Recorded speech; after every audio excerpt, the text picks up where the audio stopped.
কার্তিক মহারাজের বিরুদ্ধে এক মহিলা ধর্ষণের অভিযোগ এনেছেন। লাগাতার ধর্ষণ করেছেন চাকরি দেওয়ার নাম করে। সেই মহিলা দীর্ঘ 13 বছর পরে অভিযোগ করছেন, যেটা নিয়ে তোলপাড় রাজ্য রাজনীতি। প্রতিহিংসা রাজনীতি এই পশ্চিম বাংলায় চলে। অপদার্থ কোথাকার 12-13 বছর ওই মহিলা কি ঘুমিয়েছিল? সেখানে দাঁড়িয়ে 12-13 বছর পরে একটা অভিযোগ করা হলো।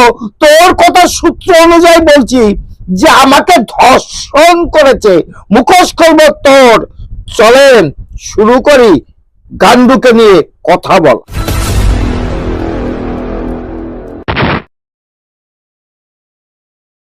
নমস্কার, আমি কৃষ্ণপদ অধিকারী। আমার থার্মালটা দেখে আপনারা অনেকে বুঝতেই পেরেছেন ইতিমধ্যে যে আমি কি বিষয়ে কথা বলতে এসেছি আপনাদের সম্মুখে, আপনাদের সাথে। কারণ পশ্চিমবাংলার কিছু চটি চাটা আছে ইউটিউবাররা, সেই চটি চাটা ইউটিউবাররা মানে লাগাম ছাড়া কথা বলতে পারলে ওরা বেঁচে যায়।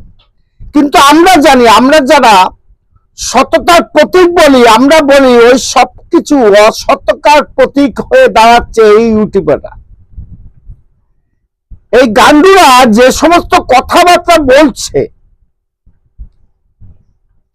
যে বিজেপি ঘেঁষা ইউটিউবার, ভুল করছেন দাদা। আমি বিজেপি ঘেঁষা নয়, আমি অন্যায়ের প্রতিবাদ করি, সত্যের সন্ধানে অন্যায়ের প্রতিবাদে কণ্ঠ আছে। যতদিন কথা বলবো ততদিন আপনাদের মতন অপদার্থদের শিক্ষা দেওয়ার জন্য আমার এই ভিডিওটা। কারণ আমি অন্যায়ের প্রতিবাদে ভিডিও করে থাকি।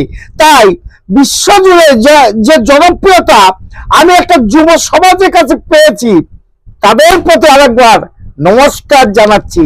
সম্মান দিলে সম্মান পাওয়া যায়, অসম্মানের জায়গাটা আপনারা করবেন না, সাবধান হয়ে যান।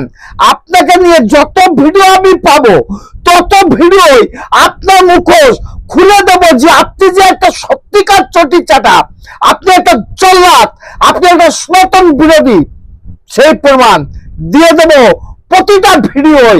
আমার সঙ্গে থাকেন, আপনারা দেখেন আমার channel don't care Facebook page Krishna Krishna.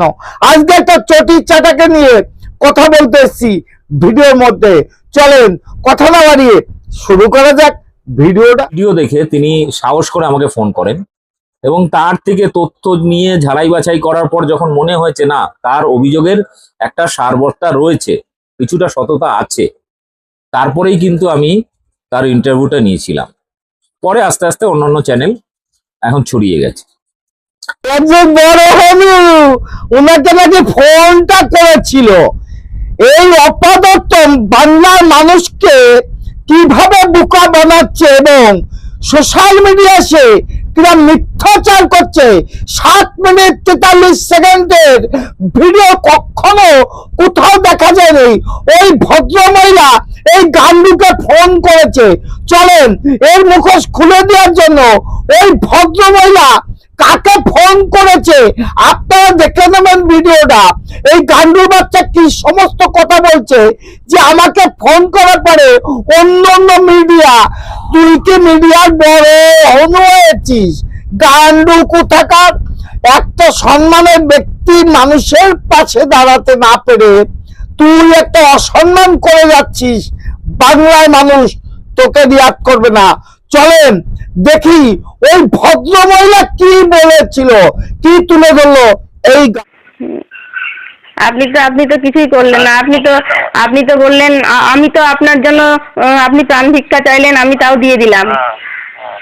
কিন্তু তারপরে আপনি তো বললেন যে ব্যবস্থা হলে যাব, তো কই এলেন কোথায়? সেই জন্য তো আমার রাগটা হলো। ঠিক আছে, তাহলে একটু ভালো ঠাকুরের নাম করো। তো আমি সে তো বড় একটা মিথ্যাচার আপনার ভেবে দেখুন। 7 মিনিট 43 সেকেন্ডের ভিডিও। ও বলছে আমাকে ফোন করেছিল, ওর কোনো কণ্ঠ কোনো ভিডিওর মধ্যে ওর ফোন আলাপ পাওয়া যায়নি। সেখানে দাঁড়িয়ে কার্তিক মহারাজকে ফোন করলো, তখন কার্তিক মহারাজ একটা কথাই বললো যে ঠাকুরের নাম করো, এখন ঠাকুরকে ডাকো। আর এই ভদ্র মহিলা আমতা আমতা করে কথা বললো, সাজানো গল্প করলো, এটা বুঝে নিলাম আমরা ভিডিওর মধ্যে। তাহলে আপনাদের কাছে পরবর্তীতে এই ভদ্র মহিলাকে নিয়ে একটা ভিডিও আনছি, যে কত বড় সাজানো নাটক করে এবং নাটক করতে পারে, তাই নিয়ে আমি ভিডিও আনবো। ভিডিওটা দেখার আমন্ত্রণ জানিয়ে এখন আপনাদের কাছ থেকে বিদায় নিচ্ছি। যদি ভিডিওটা ভালো লাগে লাইক শেয়ার কমেন্ট করবেন, আর এই অপদার্থদের যারা সম্মানী ব্যক্তিকে নিয়ে অসম্মান করে তাদের একদিন ক্ষমা করবেন না, এই আবেদন করলাম। কণ্ঠ আছে যতদিন, প্রতিবাদ ততদিন। Madam, when sorry.